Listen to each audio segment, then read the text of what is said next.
Welcome to lecture number 3 बेटा। ये third lecture है बेसिकली ग्रेविटेशन का। अगर आपको याद होगा तो लास्ट 2 क्लासेस में हमने ग्रेविटेशनल फोर्स कवर किया था and it was followed by शाबाश सुपरपोजिशन रूल, राइट। तो आज हम लोग एक थर्ड टॉपिक के साथ आए हैं and this is one of the interesting topics. We call this as gravitational field. इसे कहते हैं ग्रेविटेशनल फील्ड। जैसे आप इलेक्ट्रोस्टैट में अगर आप 12th के बाद पढ़ रहे हैं या 12th में पढ़ रहे हैं तो आपने इलेक्ट्रोस्टैट में पढ़ा होगा इलेक्ट्रोस्टैटिक फील्ड। इसी तरह से आप यहाँ पे पढ़ते हैं ग्रेविटेशनल फील्ड। अब ग्रेविटेशनल फील्ड क्या होता है इस बात को थोड़ा समझिएगा। जैसे मान लो तुम्हारे पास एक मैं ब्रीफली बता देता हूँ। एक ऑब्जेक्ट है आपके पास इस तरह का और इस ऑब्जेक्ट का मास ले लेते हैं हम सपोज m, ठीक है। इस ऑब्जेक्ट का मास हम लोग ले रहे हैं सपोज m। तो इस ऑब्जेक्ट की क्या ख़ास बात है कि अपने आसपास ही बाकी ऑब्जेक्ट्स पर ग्रेविटेशनल फोर्स लगा सकता है। जैसे ये मास है ना m, तो इस पे ये ऑब्जेक्ट ग्रेविटेशनल फोर्स इधर लगा सकता है, ठीक है। यहाँ पे एक मास चूज़ करते हैं m, तो उस पर ये ऑब्जेक्ट ग्रेविटेशनल फोर्स ऐसे लगा सकता है। मास m ले लेते हैं, इस पर ग्रेविटेशनल फोर्स ऐसे लगाएगा। या यहाँ पे मास m है तो इस पर ग्रेविटेशनल फोर्स इधर लगाएगा, ठीक है ना। तो अपने आसपास एक कुछ पर्टिकुलर स्पेस है, इसकी पर्टिकुलर जगह है इस रीजन में, ये पर्टिकुलर रीजन है। इस रीजन में ये क्या करता है ना, जो भी इसके आसपास ऑब्जेक्ट्स हैं उन पे फोर्स लगाता है। तो हम बोलते हैं कि ये जो सारी जगह है, ये सारी जगह ये इस ऑब्जेक्ट का ग्रेविटेशनल फील्ड है, ठीक है ना। So what is basically gravitational field, इसको डिफाइन कैसे करते हैं ग्रेविटेशनल फील्ड को। शॉर्टकट में समझिए, नीट के पर्सपेक्टिव से या जी के पर्सपेक्टिव से, it is simply a region around the mass where it is gravitational effects can be observed. Mass के आसपास एक ऐसी जगह, कैसा रीजन जहाँ इसके ग्रेविटेशनल इफेक्ट्स ऑब्जर्व होते हैं, जहाँ हमें दिखता है कि ये बाकियों पे फोर्स लगाता है, ठीक। अच्छा सोचो, देखो ये है ना बाउंड्री इस ग्रेविटेशनल फील्ड की, मतलब यहीं तक ये बाकियों पे फोर्स लगा सकता है। इससे बाहर अगर आपने यहाँ पे मास रखा तो इस ऑब्जेक्ट का इस पे कोई फोर्स नहीं होगा, ठीक है। तो अक्सर ऐसा कहा जाता है कि ये मास इन्फिनिटी पे है, ये मास इन्फिनिटी पे है ना। इन्फिनिटी पर होने का मतलब ये नहीं होता बहुत दूर, इन्फिनिटी पे होने का मतलब होता है ग्रेविटेशनल फील्ड से बाहर, ठीक। अच्छा अगर कोई मुझे बोलेगा ना, जैसे मैंने यहाँ पे तो बाउंड्री लगा दी ग्रेविटेशनल फील्ड की, मैंने कहा ये बाउंड्री है। असल में पता है क्या होता है, आप किसी चीज़ की, आप किसी फील्ड की बाउंड्री नहीं निकाल सकते। ग्रेविटेशनल फील्ड की या इलेक्ट्रोस्टैटिक फील्ड की, इलेक्ट्रिक फील्ड की बाउंड्री नहीं आप डिफाइन कर सकते। थेरेटिकली इसका ग्रेविटेशनल फील्ड इन्फिनिटी तक होता है। थेरेटिकली अगर देखें इसका ग्रेविटेशनल फील्ड इन्फिनिटी तक होता है, but that is theoretical point, है ना। जैसे जैसे आप इससे दूर जाओगे तो इसका ग्रेविटेशनल फील्ड का जो वैल्यू है, स्ट्रेंथ है, वो घटती जाएगी, ठीक। और प्रैक्टिकली इस लाइन के बाद मैंने माना है 0 हो जाएगी, तो मैं बोलता हूँ यही बाउंड्री है इसकी। सो ये आपको समझ आ रहा होगा, है ना।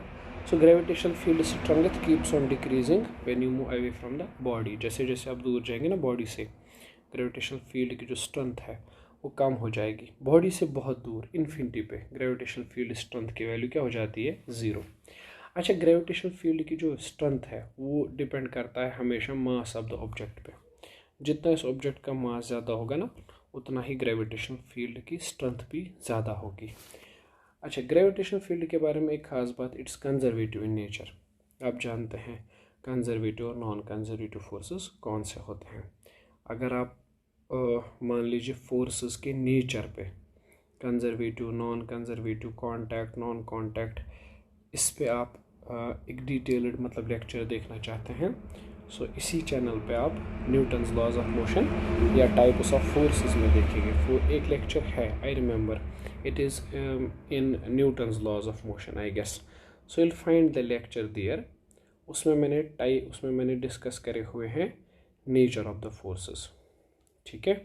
उसमें सारी चीज़ें डिस्कस की गई हैं कि जो फोर्स होते हैं कितने टाइप के होते हैं, क्या इस तरह का वगैरह सारी चीज़ें डिस्कशन है। खैर will not be discussing those things here, आप वो जाके आराम से देख सकते हैं, ठीक है। मुझे लगता है NLM के लेक्चर में आपको मिल जाएगा। वो सारी चीज़। यानी एक शायद एक सेपरेट लिस्ट है, उस पर लिखा हुआ है नाम the fundamental forces in nature. ठीक है, वो 3 लेक्चर्स हैं, forces in nature, types of force, central और नॉन सेंट्रल, 3 लेक्चर्स हैं। वो पुराने लेक्चर्स हैं काफ़ी, आप जाके देख सकते हैं, थेरेटिकल हैं। ठीक, फिलहाल आप इतना समझो कि ये ग्रेविटेशनल फील्ड कंजर्वेटिव होता है। ठीक है, अच्छा, पता है ग्रेविटेशनल फील्ड की स्ट्रेंथ को, ग्रेविटेशनल फील्ड की जो इंटेंसिटी है उसको मेजर करने के 2 तरीके हैं। या तो आप निकालते हैं ग्रेविटेशनल फील्ड इंटेंसिटी, या तो आप निकालते हैं ग्रेविटेशनल पोटेंशियल। ग्रेविटेशनल पोटेंशियल पे बाद में बात करेंगे, पहले बताते हैं आपको कि ग्रेविटेशनल फील्ड इंटेंसिटी क्या होती है। सेकेंड लेटेस्ट सी कि मेरे पास इस तरह का एक ऑब्जेक्ट है, सपोज यहाँ पे एक ऑब्जेक्ट है। ठीक है, इस तरह से छोटा सा ऑब्जेक्ट ले लेते, ये कोई ऑब्जेक्ट है मेरे पास, और बेटा इस ऑब्जेक्ट का मास जो है वो m है सपोज है।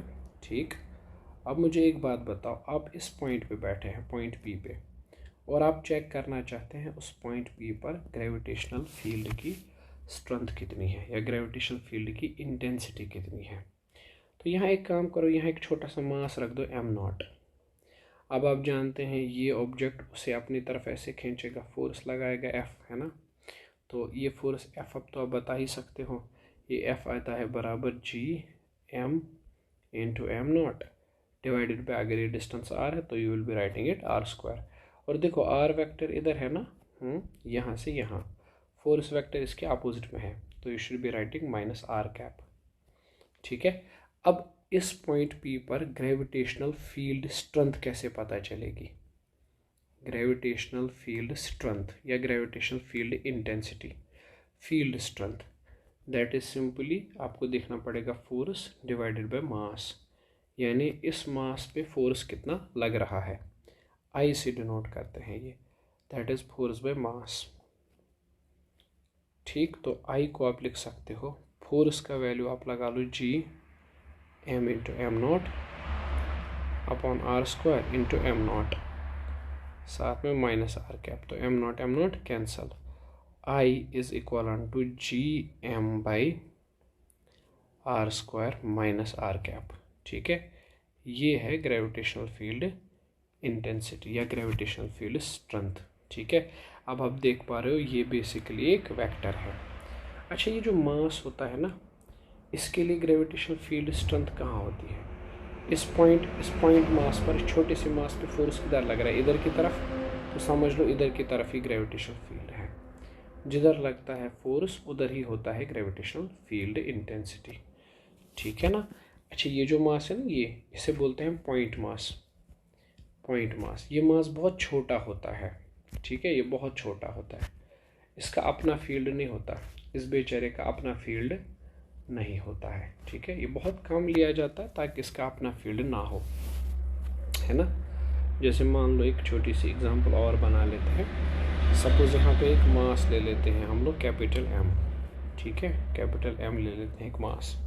अब एक काम करो, यहाँ पे चलते हैं इस पॉइंट पे, ये पॉइंट जो है ये स्मॉल a डिस्टेंस पर है।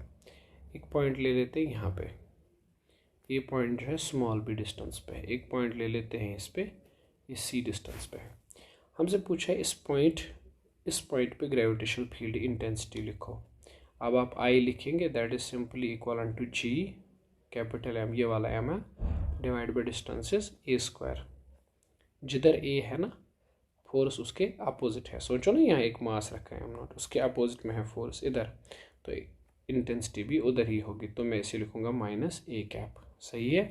अगर इस पॉइंट पे देखना चाहोगे, यहाँ रखोगे मास m0, तो ये इसे अट्रैक्ट करेगा अपनी तरफ, इंटेंसिटी I भी उधर ही होगी, तो इसको लिख सकते हो Gm upon b² minus b², है ना। b इधर है, इसके अपोजिट। इस पॉइंट पे कैसे लिखना चाहोगे शाबाश, यहाँ एक मास m0, इधर की तरफ होगी intensity I is equal to Gm upon c² into minus c²। ठीक है, तो स्टोरी ऑफ द डे क्या है। स्टोरी ऑफ द डे ये है कि सर, ये जो ग्रेविटेशनल फील्ड होती है ना, स्ट्रेंथ, ग्रेविटेशनल फील्ड स्ट्रेंथ, ये सिंपली डिफाइन आप कर रहे हैं ऐसे फोर्स बाय मास से। यानी आप पता है क्या कर रहे हो सर, इस ऑब्जेक्ट के आसपास में यहाँ पे एक मास रख रहे हो m, या एम नॉट, और देख रहे हो सर उस मास पे कितना फोर्स लग रहा है, यानी फोर्स पर यूनिट मास आप चेक कर रहे हो, उसी चीज़ को आपने बोला सर ग्रेविटेशनल फील्ड स्ट्रेंथ, ऐसी चीज़ को आपने बोला ग्रेविटेशनल फील्ड इंटेंसिटी। ठीक है ना, क्लियर, बहुत सिंपल सी बात है। अच्छा, यहाँ पे जैसे लिखा है डेफिनेशन में, ठीक है, ये I is equal to F by M, यानी ग्रेविटेशनल फील्ड इंटेंसिटी सीधा force by mass, force acting पर यूनिट मास। और जैसे मैंने बोला भी ये वेक्टर क्वांटिटी है, इसकी डायरेक्शन वही होती है जो ग्रेविटेशनल फोर्स की डायरेक्शन है। यहाँ पे इसका यूनिट लिखा है न्यूटन पर केजी, और ये डायमेंशन है, ये तो आपको आता है। ठीक है, so force on the particle placed in the gravitational field, जो पार्टिकल ग्रेविटेशनल फील्ड के अंदर है ना, जैसे ये वाला पार्टिकल ग्रेविटेशनल फील्ड के अंदर है, इस पे लगने वाला फोर्स जो होता है ना एम इंटू आई नॉट होगा ना ऑब्वियसली। ज़रा इस पॉइंट पे ग्रेविटेशनल फील्ड इंटेंसिटी आई मान लो, तो ये नहीं आएगा फोर्स बाय मास, और फोर्स आएगा M into I, M is mass, I is gravitational field intensity. तो फोर्स यहाँ पे लिखा मैंने एम इंटू आई, ये वही बात है, अगर आप इलेक्ट्रोस्टैट पढ़ चुके हैं तो यहाँ पे आप शायद रिलेट कर पाओगे। फोर्स होता है क्यू इंटू ई, फोर्स होता है क्यू इंटू ई। ठीक है, अगर आप 11th में हैं तो आप ज़्यादा ध्यान मत दीजिए चीज़ों पे, अभी ये मैं क्या बता रहा हूँ ये पॉइंट आपके लिए नहीं है। ठीक है, ये ई है यहाँ पे इलेक्ट्रिक फील्ड इंटेंसिटी, यहाँ पे ग्रेविटेशनल फील्ड इंटेंसिटी, ये चार्ज है और चार्ज के बदले यहाँ मास है, ये इलेक्ट्रिक फोर्स है, ये ग्रेविटेशनल फोर्स है ना, एक जैसी बात। ठीक, इस तरह से ज़रा इस वाली डायग्राम पे देखिए, मैंने क्या बोला, अगर ये मास m है, ठीक है, इसकी वजह से तुम्हें यहाँ पे निकालना है ग्रेविटेशनल फील्ड इंटेंसिटी, ये रहा वेक्टर r, तो ग्रेविटेशनल फील्ड इंटेंसिटी अपोजिट में होगी इधर I वेक्टर। ठीक, ये डिस्टेंस r है ना, तो इस पॉइंट पे क्या होगा gravitational field intensity vector g m by r square minus r cap. देख रहे हैं ना आप, ये जो है ना, ये इसने जनरेट किया ना ग्रेविटेशनल फील्ड, इसे बोलते हैं सोर्स। क्या बोलते हैं? सोर्स, जो ग्रेविटेशनल फील्ड को जनरेट करता है, और ये टेस्ट है, ये तो बस ग्रेविटेशनल फील्ड को टेस्ट कर रहा है, ग्रेविटेशनल फील्ड में बैठा हुआ है और फोर्स ऑब्जर्व कर रहा है, इसने तो जनरेट नहीं किया है। ठीक है, अच्छा यहाँ पे देखो, जैसे ग्रेविटेशनल फील्ड इंटेंसिटी मैंने अभी डिफाइन किया, ग्रेविटेशनल फील्ड इंटेंसिटी या strength gravitational force on the unit mass, ऐसे लिखते हैं। ठीक है, यहाँ पे ग्रेविटेशनल फील्ड इंटेंसिटी सिर्फ सोर्स पे डिपेंड करती है, टेस्ट मास पे नहीं करती है डिपेंड। ये जो माइनस आर कैप में लिख रहा हूँ ना, इसका मतलब है फोर्स हमेशा अट्रैक्टिव होता है। ठीक है, कैलकुलेशन पे चलते हैं इसकी, देखते हैं बेटा। क्वेश्चन नंबर 1 है हमारे पास, बड़ा इंटरेस्टिंग सा सवाल है, ध्यान से सुनिएगा। ये बोल रहा है यहाँ एक ऑब्जेक्ट है, इसका मास है 4 kg, आपको बताना है ग्रेविटेशनल फील्ड इंटेंसिटी ए पर क्या होगी और बी पर क्या होगी। समझदार लोग हैं, बताइएगा ग्रेविटेशनल फील्ड इंटेंसिटी ए पे वैल्यू बताइएगा। जी, इसका मास क्या है 4, इसी ने तो जनरेट किया है, डिवाइड बाई ये डिस्टेंस d स्क्वायर, सही है। और अगर यहाँ मैं एक छोटा सा मास रख दूँ m नॉट, उस पर फोर्स इधर होगा, है ना, तो ग्रेविटेशनल फील्ड इंटेंसिटी भी उधर ही होगी, किधर की तरफ, माइनस आई कैप, है कि नहीं? बिल्कुल। और अगर बी पे देखा जाए, यहाँ एक छोटा सा मास m नॉट रख दीजिए, उस पर फोर्स इधर लगेगा, है ना, तो ये होगी gravitational field intensity at B. तो gravitational field intensity at B is सीधा इक्वल टू जी, जिसने प्रोड्यूस किया 4 डिवाइडेड बाय जो ये डिस्टेंस है, that is equal to basically ये 2 है। अच्छा, ये 2 स्क्वायर, और ये आ जाएगा माइनस जे कैप, तो ये आ जाएगा माइनस जी जे कैप। माइनस जी का वैल्यू तो आप जानते हैं 6.67 10 पर माइनस 11 जे कैप न्यूटन पर केजी। ठीक है, यहाँ डी नहीं गिवन है, चलो यार डी को 8 मान लेते हैं, क्या फ़र्क पड़ता है, कुछ भी मान लो ना, गिवन तो होगा ना कुछ सवाल में। तो that is G into 4 divided by 8 square is 64, 4 1 or 4 1 you can say 4 1 or 4 6 are, तो ये आएगा माइनस आई कैप। हाँ, तो gravitational field intensity eight A is सीधा माइनस जी का वैल्यू 6.67 10 पर माइनस 11 ओवर 16 न्यूटन पर केजी। ठीक है, और माइनस आई कैप की डायरेक्शन। ठीक है, आप समझ पा रहे हैं शायद। ठीक, ये देखिए question number 2, it is also simple. आपसे कह रहा है इस पॉइंट ओ पे ग्रेविटेशनल फील्ड इंटेंसिटी निकालो। पॉइंट ओ पे देखो, पॉइंट ओ पे अगर ग्रेविटेशनल फील्ड इंटेंसिटी निकालनी है, पहले इसकी वजह से देखो, ये ए है और ये बी है ना, इस ए की वजह से देखो, आपको नहीं लगता अगर मैं यहाँ पे एक मास रखता m0 तो ये इसे अपनी तरफ खींचता, ग्रेविटेशनल फील्ड इंटेंसिटी होती IA, और ये मास B है, ये अपनी तरफ खींचता, ग्रेविटेशनल फील्ड इंटेंसिटी होती IB। पहले मुझे आप IA बताइए कितना होगा, जल्दी जल्दी। होगा G, किसने जनरेट किया, M divided by R square, बताइएगा जल्दी। इधर की तरफ है ना ये माइनस I कैप। मुझे बोलिएगा ग्रेविटेशनल फील्ड इंटेंसिटी B की वजह से वो नहीं आएगा G 2M divide by distance R cap, और इधर की तरफ है तो प्लस I कैप। अच्छा, नेट ग्रेविटेशनल फील्ड तो आप भी जानते हैं, ये आएगा G शाबाश 2M by R square I cap, और प्लस इन दोनों का प्लस आएगा ना IB प्लस IA, ठीक, GM by R square minus I cap. ठीक है, तो यहाँ पे मैं कॉमन कर लेता हूँ 2GM, एक काम करते हैं, एक minute, GM by R square common कर लेते हैं I कैप के साथ, ये बचेगा 2 - 1 जो क्या आएगा GM by R square I cap. ठीक है, आप समझ रहे हैं। देखो ये यहाँ पे हुआ क्या है, असल में ज़्यादा ग्रेविटेशनल फील्ड इंटेंसिटी कौन सी होगी, IA या IB, common sense, very good, IB। क्यों, क्योंकि ये मास ज़्यादा है, डिस्टेंस तो दोनों से सेम ही है। तो अगर मैं यहाँ पे नेट ग्रेविटेशनल फील्ड इंटेंसिटी देखूँ तो इधर ही आएगी, क्यों, क्योंकि सर ज़्यादा IB है ना, तो नेट ग्रेविटेशनल फील्ड इंटेंसिटी फ़िलहाल इधर की तरफ रहेगी। क्लियर है, ठीक।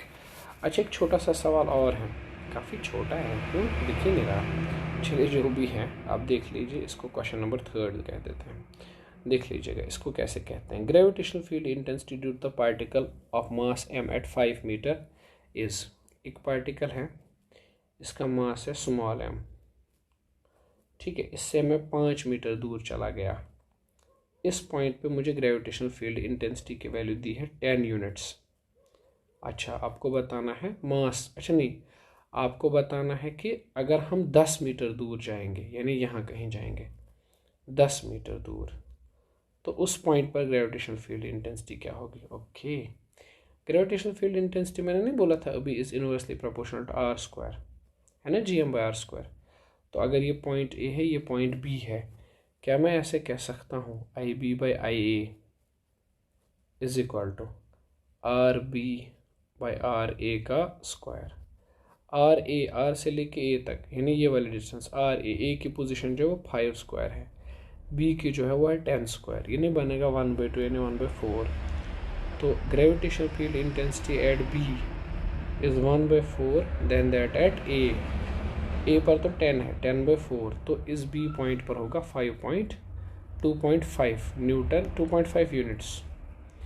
ऐसा क्यों, कम क्यों हो रहा है, जाहिर सी बात है, आप इस मास से जितना दूर जाओगे उतना कम हो जाएगा, A पे ज़्यादा होगा B पे कम होगा, है ना। अच्छा, ये सॉल्यूशन दिया हुआ है, ओके, बढ़िया है, ठीक। चलो अब देखो, gravitational field due to multiple masses, अगर बहुत सारे पार्टिकल्स होंगे तो उन पार्टिकल्स की वजह से ग्रेविटेशनल फील्ड कितना होगा। ठीक है, जैसे यहाँ पे समझो इस डायग्राम को, यहाँ पे एक ऑब्जेक्ट है जिसका मास मान लो m1 है, एक दूसरा ऑब्जेक्ट है जिसका मास मान लो m2 है, तीसरा ऑब्जेक्ट है इसका मास मान लो m3 है, चौथा ऑब्जेक्ट है इसका मास मान लो m4 है, और इस पॉइंट पे हमें ग्रेविटेशनल फील्ड निकालना है ना। ठीक, एक बात बताओ, पहले ये करेगा जनरेट ग्रेविटेशनल फील्ड, वो इधर की तरफ होगा, फिर ये भी m2 भी करेगा, वो इधर की तरफ ही होगा, m3 भी करेगा, वो इधर की तरफ होगा, m4 भी करेगा, वो इधर की तरफ होगा। अगर मैं मासेस बढ़ाता जाऊँ, यहाँ मैं एक मास और रख लेता हूँ mn, उसकी वजह से ग्रेविटेशनल फील्ड इंटेंसिटी उधर की तरफ ही होगी in। तो अगर मुझे निकालना है ना पॉइंट P पे नेट फील्ड इंटेंसिटी, तो मैं इन सबको प्लस करूँगा, I1 I2, कौन सा प्लस, वेक्टर सम, है ना सुपरपोजिशन रूल की तरह ही।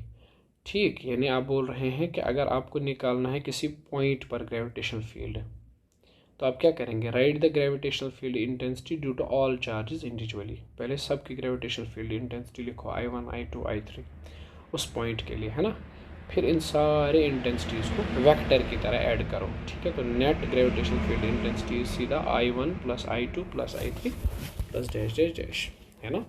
ठीक, जैसे मान लो इस पॉइंट O पे हमने ग्रेविटेशनल फील्ड निकाला, कैसे निकाला, पहले इसका लिखा, फिर इसका लिखा, फिर ऐड कर दिया, वेक्टर की तरह ऐड कर दिया। आई बात समझ में। सर ये देखो, ये बड़ा इंटरेस्टिंग सा क्वेश्चन है, ये एक ठीक ठाक सवाल है, अच्छा सवाल है, आप आराम से बैठ के कर सकते हैं। जैसे मान लो ये कह रहा है कि इस पॉइंट पे है ना, ओरिजिन पे निकालो ग्रेविटेशनल फील्ड इंटेंसिटी कितनी होगी इन सब मासेस की वजह से, है ना। मुझे एक बात बताइएगा, अगर ये पहला मास मान लेते हैं, ये दूसरा मान लेते हैं, ये तीसरा मान लेते हैं, ये चौथा और डैश डैश डैश, पहले मुझे बताओ ओरिजिन पर पहले वाले मास की वजह से ग्रेविटेशनल फील्ड किधर होगा, इस m की वजह से। तो आप बोलेंगे सर इधर I1 होगा सर, वो 2 की वजह से क्या हो, कहाँ होगा, आप बोलेंगे सर उधर, 3 की वजह से आप बोलेंगे सर उधर ही, 4 की वजह से आप बोलेंगे सर उधर ही। तो जितने मासेस इन्फिनिटी तक हैं सब की वजह से ग्रेविटेशनल फील्ड इंटेंसिटी इधर ही आएगी। तो जब वेक्टर्स एक ही डायरेक्शन में होंगे तो हम क्या करेंगे, उन्हें सीधा ऐड। तो मैं नहीं बोलूँगा ग्रेविटेशनल फील्ड इंटेंसिटी सीधा equivalent to I1 plus I2, सही सोच रहे हो, plus I3 dash dash dash up to IN। तो मैं I1 को नहीं लिख सकता ऐसे करके, इफ़ आई विश, m ने प्रोड्यूस किया है ना उसको, तो मैं इसको लिख सकता हूँ gm/1 स्क्वायर, प्लस इसको नहीं लिख सकता मैं gm/2 स्क्वायर, इसको लिखूँगा मैं gm/4 स्क्वायर, इसको लिखूँगा मैं gm/8 square dash dash dash, और सब की डायरेक्शन आई कैप में, सही है, ठीक। तो मैं इसे कॉमन निकाल लेता हूँ ना, gm, ये बचेगा 1/1 यानी 1/4, ये बचेगा 1/16, ये बचेगा 1/64 डैश डैश डैश, इसको मैं लिखूँगा gm, है ना। अब आप अगर ध्यान से देख पा रहे हो, ये एक gp है, ज्योमेट्रिक प्रोग्रेशन, इसमें कॉमन रेशो, दो टर्म्स का रेशो, कोई भी दो टर्म्स का रेशो 1/4 1, है ना, 1/4 है। याद है जब कोई जीपी होती है जिसमें कॉमन रेशो 1 से छोटा होता है, इन्फिनिटी तक का सम आता है a/1 - r, तो हम इसको भी लिखेंगे ना ऐसे ही, I net is gm, a का वैल्यू है 1/1 - r के बदले 1/4, इसको मैं नहीं लिख सकता gm, और स्मॉल m है ओबियसली, कैपिटल m निकल जाता है कहीं पे, स्मॉल m, मीनिंग तो सेम ही है ना उसका, क्या फ़र्क पड़ेगा, g इंटू m। अब बताइए, मैं लिखूँगा 1/3/4 आई कैप, ठीक है। तो मैं इसको लिख सकता हूँ ऐसे 4/3 gm साथ में आई कैप पॉइंट ए पे, ठीक है। इस सवाल में सुपरपोजिशन का यूज़ किया गया है, जीपी का यूज़ किया गया है। फोर्सेस में ऐसे सवाल किए हुए हैं, आपको फील हो रहा होगा वैसा ही है कुछ, ये बस हल्का सा फ़र्क ये है कि यहाँ पे हम फील्ड की बात कर रहे हैं, वहाँ पे हम फोर्स की बात करते थे, है ना। अच्छा, ये न्यूट्रल पॉइंट्स का जिक्र ज़रूर करना चाहूँगा मैं आपके साथ, वैसे आपको पता होगा बट फिर भी let us discuss it once. ये देखो, ये है ना दो मासेस, इसको डिस्कस कर लेते हैं। इंटरेस्टिंग है कि एक मास है यहाँ पे m1, एक मास है यहाँ पे m2, दो मासेस हैं। अच्छा, बीच में हमें ऐसा एक पॉइंट चाहिए कि उस पॉइंट पे अगर मैं कोई मास रख दूँ m0, तो उस मास पर नेट फोर्स होना चाहिए 0। क्या होना चाहिए, 0। एक ऐसा मास रख देंगे, एक ऐसा पॉइंट हमें ढूंढना है जिस पॉइंट पे नेट फोर्स क्या लगे, मास पे 0, ठीक है। चलो मान लो ये डिस्टेंस यहाँ से यहाँ तक x है, इलेक्ट्रोस्टैट याद करो, समझ आ जाएगा। क्या x का वैल्यू बराबर ऐसा ही लिखा था मैंने वहाँ पे, और वहाँ पे आप लिखते हो Q1 Q2, है ना, यहाँ पे लिखते हैं M1 M2, ठीक है, आई बात समझ में। और ये बात भी आपको पता है, न्यूट्रल पॉइंट हमेशा छोटे के नज़दीक रहता है। मैं एक सवाल देता हूँ, उससे कहानी समझ आएगी। जैसे मान लो एक सवाल है, यहाँ पे एक मास है m, यहाँ पे एक मास है सर 16m, बीच में डिस्टेंस है सपोज 50 सेंटीमीटर। मुझे बोलना है एक ऐसा पॉइंट जहाँ पर मैं किसी भी ऑब्जेक्ट को रखूँ तो उस पर नेट फोर्स क्या बनना चाहिए, 0। आपने कहा सर देखो ये है वो पॉइंट जहाँ पर आप ऑब्जेक्ट को रखोगे तो नेट फोर्स आएगा 0, या आप इस पॉइंट पे ग्रेविटेशनल फील्ड इंटेंसिटी निकालोगे तो वो आएगी 0। इस पॉइंट पे सर आप ग्रेविटेशनल फील्ड इंटेंसिटी निकालो, पता है आपको क्या मिलेगा, आपको 0 मिलेगा इस पॉइंट पे ग्रेविटेशनल फील्ड की इंटेंसिटी, ठीक है। अब एक बात बताइए, आपने अभी भी पढ़ा x का वैल्यू क्या होता है, नल पॉइंट का value √m1 root of m1 plus root of m2 into r। तो x का वैल्यू इस यार रूट ऑफ m1 कितना होता है, पहले का मास देख लो ना, वो है ना m divide by root of m1 that is m। ये नहीं आएगा 16m है ना, इंटू r का वैल्यू क्या है 50। तो इसको नहीं लिख सकते आप, रूट m कैंसिल, ऊपर m 16 का बनेगा 4, ये बनेगा 5 है ना, इंटू 50 1r 10r।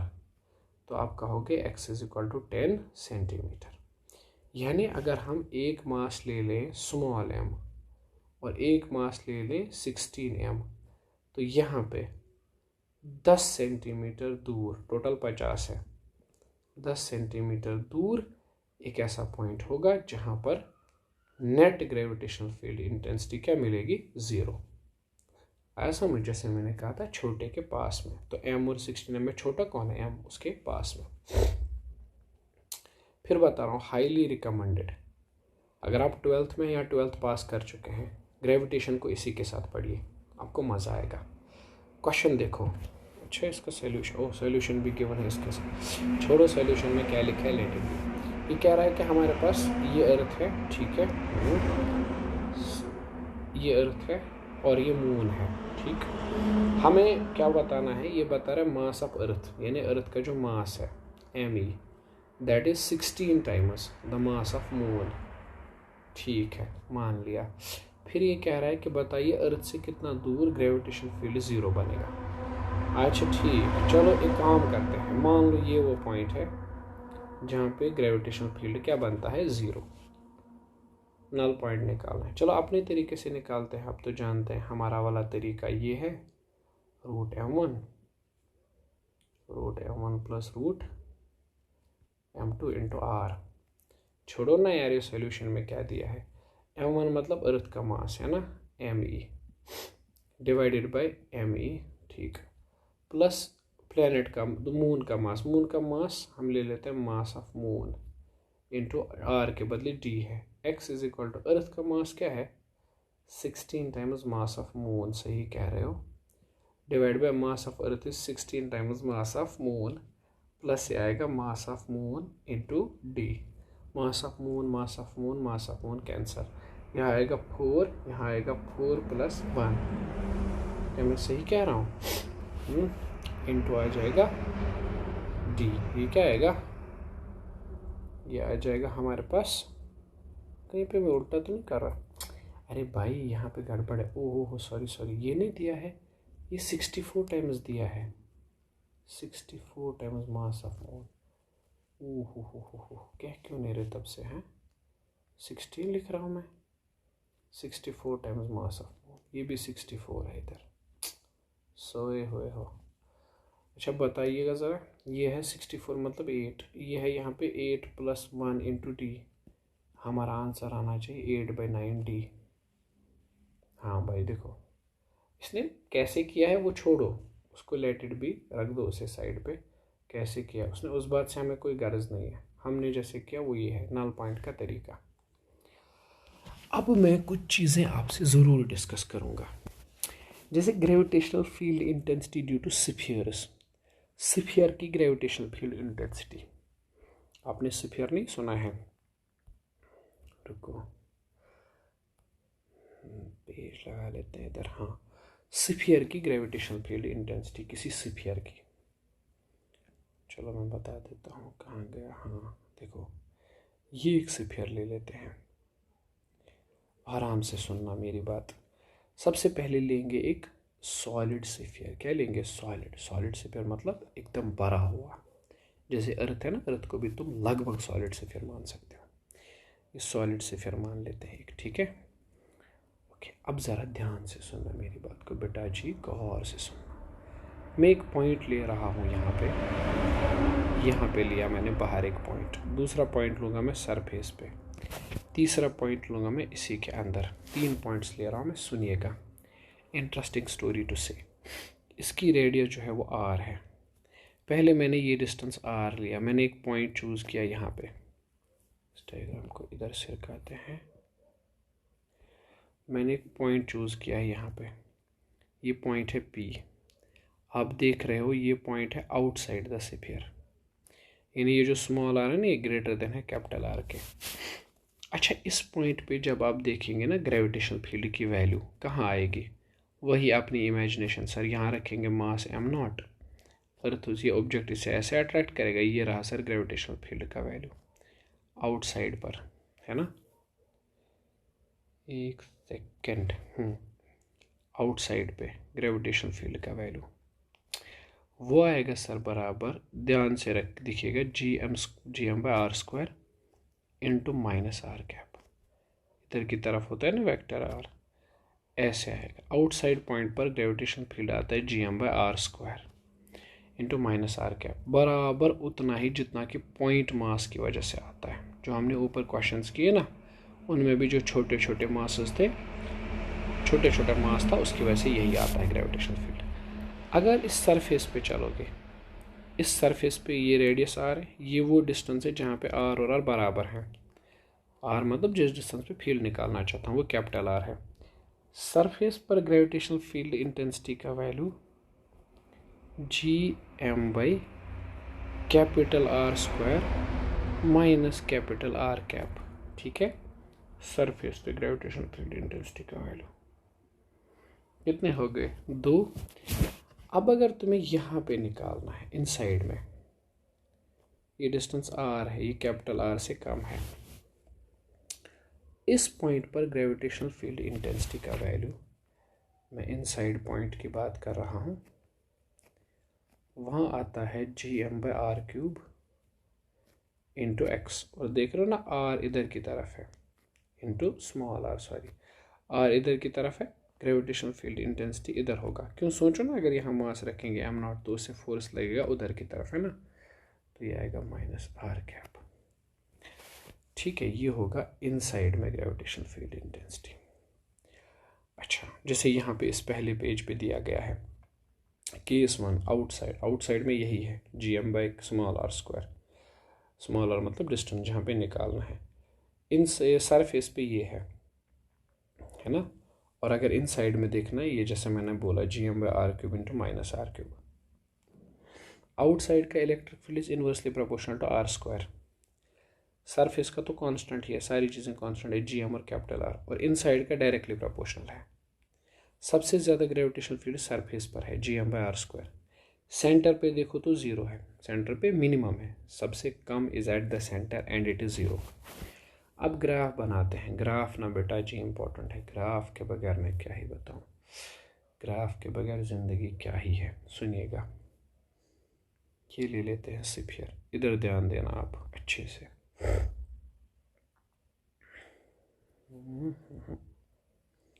ये बना लेते हैं एक एक्सिस, और ये बना लेते हैं दूसरी वाली एक्सिस।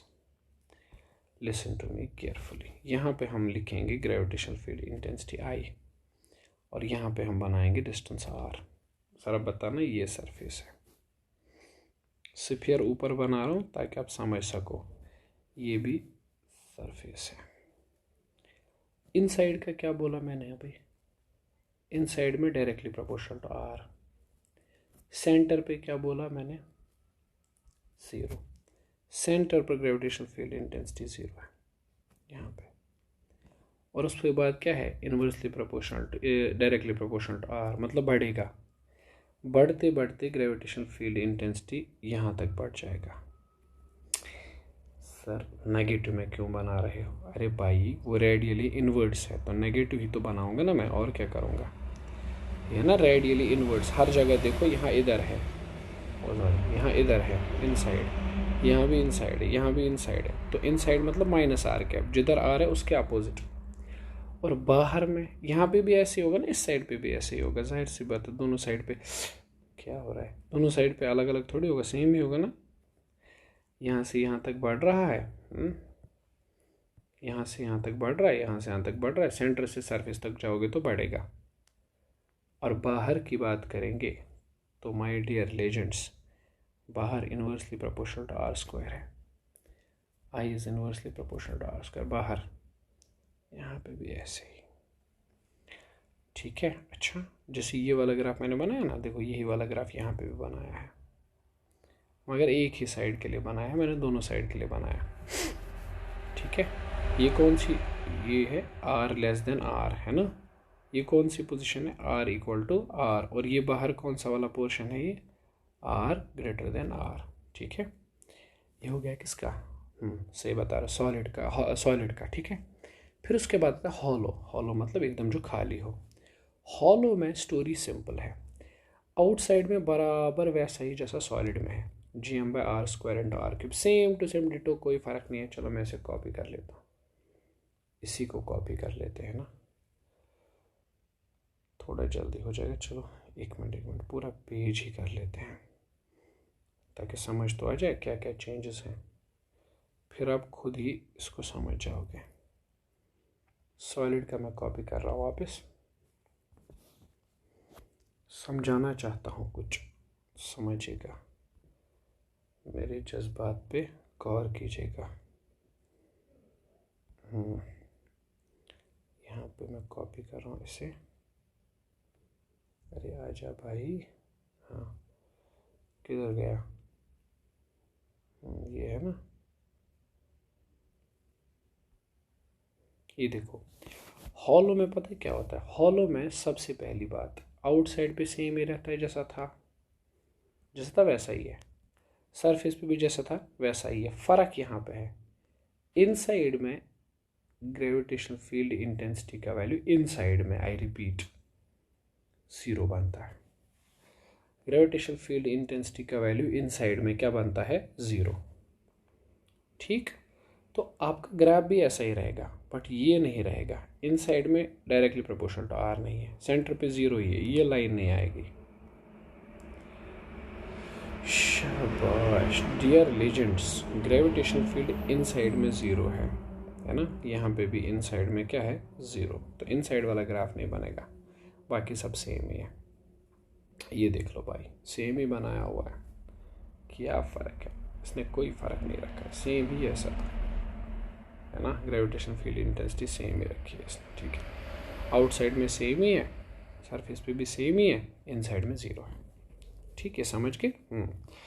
चलो एक क्वेश्चन ले लेते हैं, ये क्या कह रहा है, सवाल पढ़ना। ये कह रहा है एक स्फेरिकल शेल है जिसका मास है M और उसकी रेडियस है 2r, ये बाहर वाले शेल की बात हो रही है, ठीक है। अच्छा, उसके अंदर एक छोटा सॉलिड शेल है, सॉलिड स्फीयर है, उसका सेम मास ही है मगर उसकी रेडियस R है, कॉमन सेंटर है इनका। कुछ इंटेंसिटी बताना है r/2 पे, r/2 डिस्टेंस पे आपको बताना है ग्रेविटेशनल फील्ड का वैल्यू। देखते हैं, ये है आपका सॉलिड शेल, है ना, ठीक, सॉलिड स्फेरिकल शेल। ये है आपका वो वाला हॉलो जो है, जो बाहर से है, बढ़िया है, कंसेप्ट को समझते जाइएगा, स्टोरी इंटरेस्टिंग है, सुनने वाले होने चाहिए। चलो आप लोग मुझे इंटरेस्टिंग लगते हैं, सुनिए। ये सॉलिड है, मतलब इसमें भरा हुआ है, पूरा का पूरा मटेरियल है, इसमें पूरा माल भरा हुआ है, मटेरियल भरा हुआ है, मैटर है इसमें, मैटर, मटर नहीं गरीबो, मैटर। सुनना, इसकी रेडियस क्या बताई गई है, r, इसकी रेडियस क्या बताई गई है, 2r, मास तो सेम ही है। ग्रेविटेशनल फील्ड इंटेंसिटी r/2 पे, r/2 का पॉइंट लोकेट करो, ये r है ना, तुम्हें नहीं लगता r/2 पॉइंट यहाँ आएगा, यहाँ से यहाँ r/2 जूम करके देख लो, है ना। अब बताइए, इसको मैं पॉइंट A कहता हूँ, ज़रा पॉइंट A पे बताओ ग्रेविटेशनल फील्ड इंटेंसिटी किसकी वजह से होगी।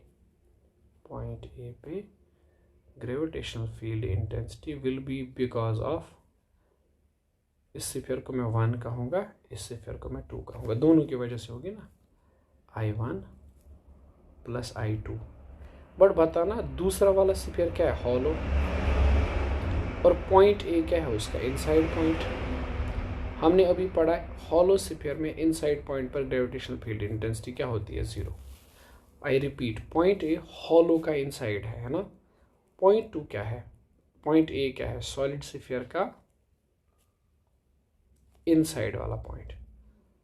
पॉइंट ए दोनों है, सॉलिड का इनसाइड वाला पॉइंट और हॉलो का भी इनसाइड, हॉलो के अंदर ही आता है ना। ठीक है, अच्छा मुझे बताना ये कितना आएगा। शाबाश, दैट विल बी, हॉलो की वजह से तो 0 है, सॉलिड की वजह से तो तुम जानते हो Gm/r³ into small R. Small R मतलब सेंटर से कितना दूर है, सेंटर से है ना r/2 इंटू -r²। तो इसको मैं ऐसे नहीं लिख सकता, r और r कैंसिल, ये बन जाएगा Gm/2r² इंटू -r²। ठीक है, तो किस पॉइंट पे निकाला आपने, ए पॉइंट पे। उसके बाद कहाँ बोल रहा है 3r/2, 3r/2 कहाँ आएगा, यहाँ कहीं आएगा ना, वो इन दोनों के बीच में। 3r/2 1.5r मतलब है। आपको नहीं लगता इसको बी कहेंगे। अब मुझे बताइएगा सेम कंसेप्ट, पॉइंट बी पे ग्रेविटेशनल फील्ड, आपको नहीं लगता दोनों की वजह से होगा, एक तो 1 और 2 की वजह से, लेकिन 1 के लिए फिर अगेन 1 के लिए आपको नहीं लगता बी इनसाइड है, हॉलो के लिए इनसाइड है तो 0। सॉलिड के लिए कौन सा पॉइंट है ये, आउटसाइड का। हाँ जी, सॉलिड के लिए आउटसाइड का है। सॉलिड के लिए नहीं होता है आउटसाइड पॉइंट पे Gm/r², r क्या होता है, डिस्टेंस। डिस्टेंस कितनी है सेंटर से, 3r/2² इंटू -r²। ये नहीं आएगा 4/9 Gm/r² इंटू -r²। मैं अपनी तरफ से सवाल को एक्सटेंड कर देता हूँ, 1-2 चीज़ें तो मेरा भी दिल कर रहा है पूछने का। अरे भाई भेज तो दे, हेलो। मैं तीसरा पार्ट ऐड कर रहा हूँ इसमें, मैं पूछ रहा हूँ तीसरा पार्ट। मुझे ग्रेविटेशन फील्ड चाहिए 5r/2 पे। 5r/2 मतलब 2.5 की वजह से ग्रेविटेशनल फील्ड मतलब यहाँ पे आएगा ना ये पॉइंट आउटसाइड, 5/2, अरे 2r से तो ज़्यादा ही है ना, सी पॉइंट। इस सी पॉइंट पे ज़रा ग्रेविटेशनल फील्ड बताना, दोनों की वजह से आएगा I1 + I2। बताइएगा ज़रा बेटा, सी पॉइंट दोनों के लिए आउटसाइड का पॉइंट है ना। तो आपको नहीं लगता फर्स्ट यानी हॉलो की वजह से आएगा Gm/डिस्टेंस, डिस्टेंस इज 5r/2², याद करो है ना, -r² प्लस I2 के लिए भी, सॉलिड के लिए भी आउटसाइड ही है, सॉलिड का भी आउटसाइड सेम ही आता है, 5r/2² -r²। ये क्या बनेगा, Gm नहीं 9 4/5 4/25 Gm/r² I² है ना। और ये भी सेम ही आएगा प्लस Gm/4/25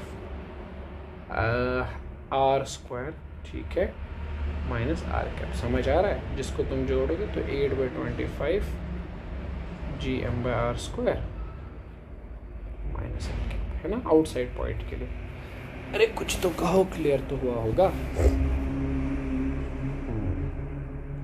ये क्या है, कुछ सवाल है। 2 particles of mass m are at the y is equal to ±a। चलिए करते हैं, मुझे नहीं पता ये यहाँ कहाँ से आया, जोड़ा होगा किसी टाइम पे मैंने, बट हम भूल गए हैं। सुनो, हाँ, एक पार्टिकल है कैपिटल M जो रखा है ±a पे, मतलब यहाँ m a डिस्टेंस दूर, ठीक, +a पे भी और -a पे भी है, और मतलब यहाँ पे भी है। एक्चुअली 2 मासेस हैं ये, capital M। Find the point at the point P placed on the x axis. एक पॉइंट P है जो x एक्सिस पे है, कितना दूर है पता नहीं, ठीक है। ये है आपका पॉइंट P, वहाँ पे बताइए आप ग्रेविटेशन फील्ड कितना होगा। ज़रा हेल्प करना इस गरीब की, समझ आएगा आपको। इस पॉइंट पे ग्रेविटेशनल फील्ड, अरे बाप रे उल्टा बना दे, इस पॉइंट पे ग्रेविटेशनल फील्ड इंटेंसिटी ये होगी इधर की तरफ है ना, और इस पॉइंट पे ग्रेविटेशनल फील्ड इंटेंसिटी ये होगी इधर की तरफ। अब बताइएगा मुझे। हाँ, मसला है, एक काम करते हैं, सिंपल बनाते हैं। अच्छा ठीक है, क्वेश्चन थोड़ा कॉम्प्लिकेटेड बनेगा, कोई नहीं, बनने दीजिए। अभी हमारा भी क्या काम है, A square plus X square है ना, ये भी आ जाएगा root of A square plus X square. अगर ये एंगल थीटा है तो ये भी थीटा ही होगा। हाँ, ये दोनों ट्रायंगल्स कॉन्ग्रुएंट जो ठहरे।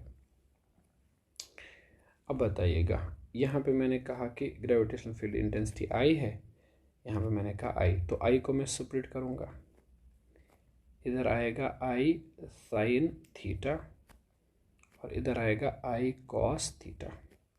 इसका भी ऐसे ही, इधर आएगा आई साइन थीटा और इधर आएगा आई कॉस थीटा। ये और ये तो कटा, net gravitational field intensity will be twice I cos of theta. 2 times I का वैल्यू लगा लेते हैं जी एम बाई डिस्टेंस का स्क्वायर, मतलब A square plus X square into cos theta. Cos theta cos theta cos theta इधर है ना, cos theta का वैल्यू आएगा एक्स अपॉन हाइपोटेन्यूज, यानी X upon A square plus X square का root, यानी 1/2। इसको नहीं लिख सकते 2gmx upon A square plus X square power 3/2। और देख रहे हो ये नेट इधर की तरफ ही होगा, मतलब माइनस आई कैप। क्लियर है? ठीक। अच्छा, ये इक्वेशन आप याद करेंगे। हाँ, यहाँ फाई नहीं है, ओहो, इसको वेरीफाई करना एक बार। हाँ, मुझे याद नहीं है, यही है रिंग या आर्क, आर्क की वजह से यही है। वैसे जो आर्क होती है ना, एक आर्क, उसकी वजह से ग्रेविटेशन फील्ड बनता है gm/r² ट्वाइस साइन ऑफ 5/2। मैं एक क्वेश्चन दिखाऊँ इस पर, वैसे आता तो नहीं है कभी इस पे सवाल, बट अगर आप फिर भी देखना चाहते हैं तो देख लीजिए, 1 मिनट, है ना। ठीक, ये है एक सर्कुलर आर्क्स, है ना। ठीक, ये एंगल 90 है, इसका मास m है। अच्छा, यहाँ बताऊँ, ये जो मास m है ना, ग्रेविटेशनल फील्ड उसी की तरफ होता है, यानी इधर की तरफ, यहाँ पे इधर की तरफ आएगा, है ना, ये r है। तो ये आ जाएगा I is equal to gm by capital R² sine of 90/2, यानी 45। हाँ, आ जाएगा gm/√2r²। ठीक है, ठीक है ना, यह आ गया ग्रेविटेशनल फील्ड इंटेंसिटी। ठीक, okay, wait uh I'll suggest you to do one thing to solve these questions हैं। ठीक है, आप एक बार स्क्रीनशॉट ले लीजिए इत्मीनान से, आप इनको सॉल्व कर लीजिए, ठीक है ना। लेकिन अभी नहीं करेगा, ठीक, अभी नहीं करेगा, इसके बाद जो लेक्चर आएगा ना तब करिएगा सॉल्व, ठीक है। आप अभी इन क्वेश्चंस को नहीं करेंगे, ठीक, इनको आप नोट करके रखिए, स्क्रीनशॉट लेके रखिए, जब नेक्स्ट 1-2 लेक्चर आ जाएंगे उसके बाद कर लीजिएगा, ठीक है। अभी नहीं, बस अब अभी सेव करके रखो, ठीक। अभी जितने भी क्वेश्चंस मैंने कराए हैं, जितना भी मैंने बोला है, take a revision of that, ठीक है। अलबत्ता अभी जो क्वेश्चन आप कर सकते हैं ना, वो कौन सा क्वेश्चन है, वो है क्वेश्चन नंबर 1। क्वेश्चन नंबर 1 आप अभी कर सकते हो, उतना टफ नहीं है, आप आराम से कर सकते हो, ठीक। और आप देखो क्वेश्चन नंबर जो 12 है वो भी कर सकते हो, ठीक है। नहीं, 12 नहीं, 1 ही कर लेना बस अभी। अब खैर इनको आप रिवीजन कर लेना बाकी पार्ट्स का, ठीक है, बाकी क्वेश्चंस का। इन पर्टिकुलरली ये जो ग्राफ्स मैंने बनाए बेटा, you can't imagine that these graphs are so much important, इतने ज़्यादा ज़रूरी ग्राफ्स हैं ये डायरेक्टली पूछे जाते हैं कभी कभी, ठीक है।